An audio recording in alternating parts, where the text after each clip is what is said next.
ராஜா உட்பிரவேசிப்பார். யார் இந்த மகிமையின் ராஜா? அவர் வல்லமையின் பராக்கிரமுள்ள கர்த்தர், இன்பத்தின் பராக்கிரமுள்ள கர்த்தராமே.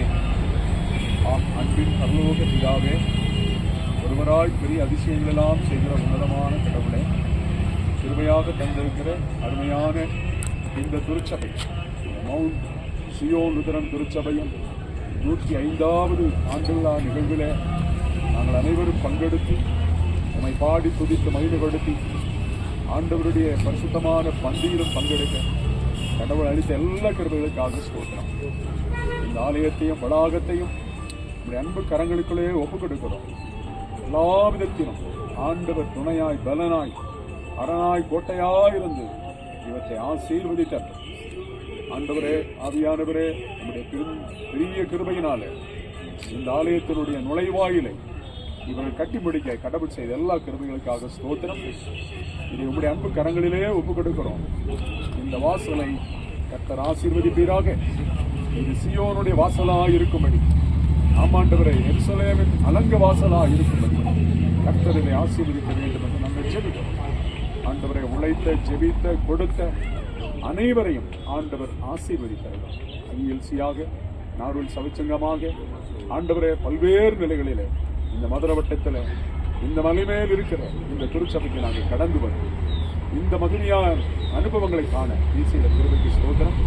இந்த கிருபையின் கரத்தில் அத்தனை ஒட்டி கொடுத்து இந்த நுழைவாதனையும் ஆசீர்வித்து பிரதிஷ்டை செய்து ஜெபிக்கிறோம். எங்கள் ஜெபம் கேளு நல்ல பிதா. பிதா, குமாரன், பரிசுத்தாவி நாமத்தினாலே நான் இந்த ஆலயத்தினுடைய நுழைவாயிலை, இந்த ஆட்சை கர்த்தருடைய நாம மகிமைக்கென்று, இந்த திருச்சபையினுடைய நலனுக்கென்று, இங்கே வருகிறவர்கள் போகிறவர்கள் அனைவருடைய ஆறுதலுக்கென்று ஆசீர்வாதத்திற்கென்று இதை பிரதிஷ்டை செய்கிறேன். ஆமென், ஆமென். 1992ஆம் ஆண்டு இந்த வளாகத்தினுடைய நுழைவாயிலை நுழைந்த போது நாங்கள் எல்லாம் விரட்டி அடிக்கப்பட்டோம். நான் அப்பொழுது பள்ளி ஆசிரியராக வருகின்ற போது உள்ளே நுழைவதற்கு கூட அனுமதி இல்லை. 40 ஆண்டு கால போராட்டத்திற்கு பிறகு மகா வல்லமையுள்ள தேவன் இன்றைக்கு இந்த ஒரு நுழைவாயிலை தந்து அதை திறந்து வைக்கக்கூடிய வாக்கியத்தை தந்திருக்கிறார்.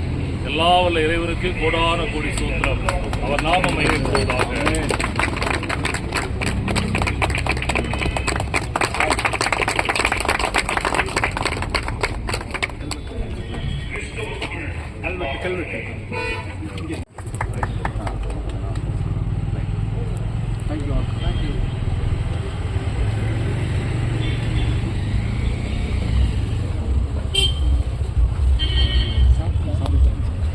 அதன்